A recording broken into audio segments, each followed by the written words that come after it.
Jetzt sind wir hier an unserer nächsten Station angekommen. Wir sind im Umfeld von Candy, hier hinter mir. Wir sind ja mittlerweile schon oben auf dem Berg, hier unter mir in dem Tal. Ich weiß nicht, ob ihr das im Hintergrund erkennen könnt. Die Lichter, das ist Candy. Candy, die Stadt, liegt in so einer Mulde drin. Außenrum sind bewaldete Berge und hier versuchen wir jetzt Poecilotheria Speck Lowland zu finden. Wir sind jetzt den ganzen Berg hier schon ungefähr 1 Stunde hochgeklettert. Wir haben den ganzen Wald abgesucht bisher. Kein Anzeichen von Poecilotheria gefunden, aber wir machen weiter und hoffen, dass wir noch erfolgreich sind. Also weiter geht's.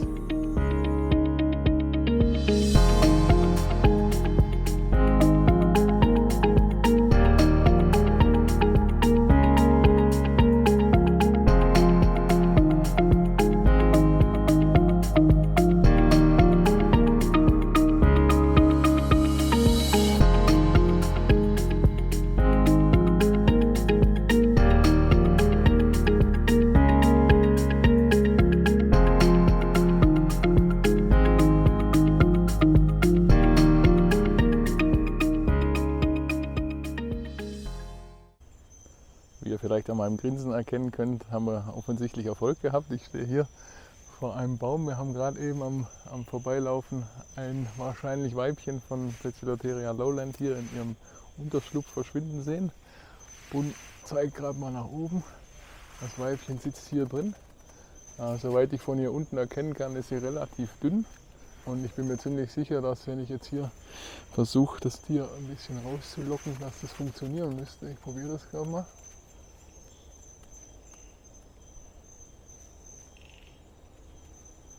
Ja.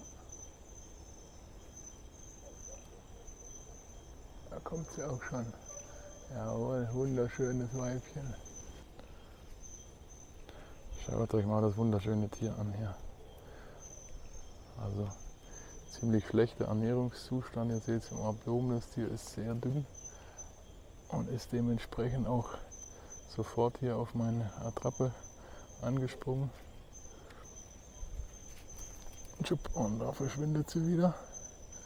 Aber ich bin mir sicher, dass wir sie gleich wieder zurückholen können. Mittlerweile wieder aus der Höhle rausgekommen, sitzt hier oben. Und so wie ich es mir vorhin schon gedacht habe, aufgrund des geringen Abdominalumfangs, das Tier ist in einem sehr schlechten Ernährungszustand, dachte ich mir, dass das Tier eventuell gerade erst einen Kokon gehabt haben könnte. Und jetzt sehen wir auch, dass es tatsächlich so ist. Wir sehen hier vor der Wohnröhre, vor dem Eingang, verschiedene Spiderlinge sitzen. In der ersten Fresshaut. Ich leuchte da mal hin mit dem Laserpointer, ich hoffe, das kann man erkennen. Einer sitzt hier. Ein weiterer da oben. Und in der Spalte hier, wo im Eingangsbereich sitzen weitere Tiere. Also der Kokon muss gerade erst vor circa 3 Wochen maximal, vielleicht auch früher, 1 bis 3 Wochen geschlüpft sein. Und jetzt ist das Weibchen natürlich entsprechend hungrig und wartet auf Beute. Hier einmal der Eingang in der Nahaufnahme. Die Spalte hat ungefähr eine Länge, würde ich sagen, von 30 cm, eine Breite von maximal, ich würde von hier unten schätzen, ja, sagen wir mal 3 cm. Und das Ganze befindet sich auf einer Höhe von ca. 2,50 Meter.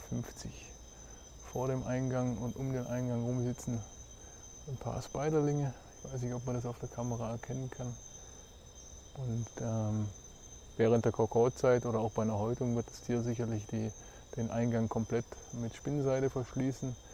Im Normalzustand ist das Ganze wirklich hier komplett offen. So haben wir ja Poecilotheria fasciata auch in Villepatu vorgefunden. Von außen sieht man also keinerlei Anzeichen, dass da eine Vogelspinne zu Hause ist. So, jetzt ist es uns also noch gelungen, das schöne Tier hier nach unten zu locken für ein paar wunderschöne Fotoaufnahmen und Videoaufnahmen. Wir haben es also geschafft, unsere zweite Poecilotheria-Art innerhalb von 2 Tagen hier in Sri Lanka zu finden, Poecilotheria Speck Lowland. Und hier noch der Klassiker, eine Spinne auf dem Arm, eine Spinne auf dem Baum. Wunderschönes Tier, ich bin super glücklich, dass wir es geschafft haben, das zu finden. Und jetzt werden wir das Tier wieder nach oben zurückbefördern, langsam und vorsichtig, und hoffentlich noch ein paar schöne Abschlussaufnahmen machen, wenn das Tier dann entsprechend an dem Baum wieder nach oben läuft.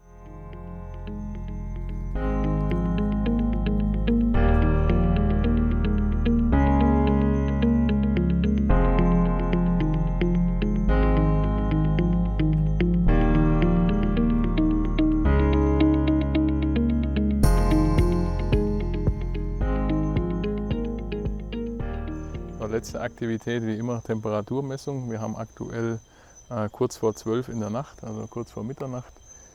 Einmal hier außerhalb am Baum haben wir aktuell gerade so 24,4, 24,5. Und ich versuche mal oben da einigermaßen reinzukommen, wo die Spinne sitzt, aber ich vermute mal stark, dass es da ziemlich ähnlich ist. Jawohl, ja, knapp unter 24, 23,8, 23,9. An der Stelle hier ist das Blätterdach nicht ganz geschlossen, das heißt am Tag wird hier ordentlich Sonne reinkommen. Ich gehe davon aus, dass es auch hier so ca. 28, 29 Grad am Tag erreichen wird. Und insofern wird hier so die Durchschnittstemperatur in der Nacht um die 24 Grad liegen im Wohnbereich der Spinne im Mikrohabitat und am Tag wahrscheinlich so um die 26, 27 Grad.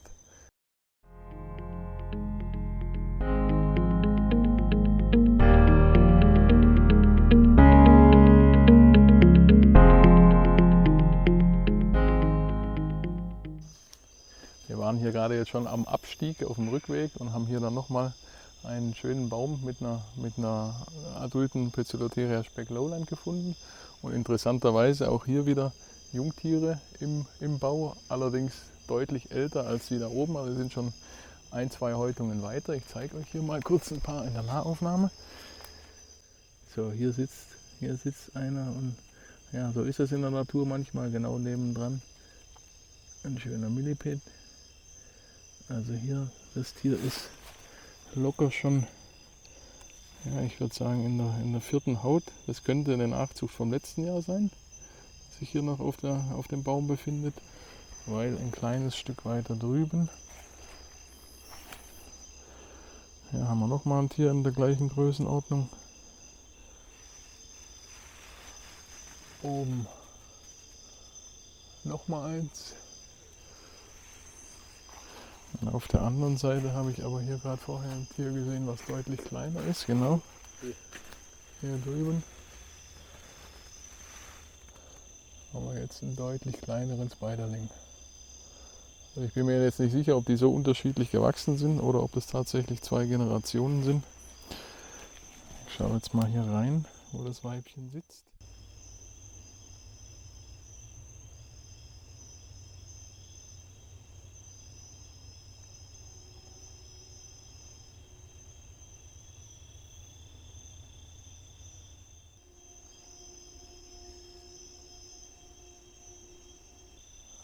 Also da sitzen offensichtlich jede Menge Spiderlinge drin, die auch hungrig sind.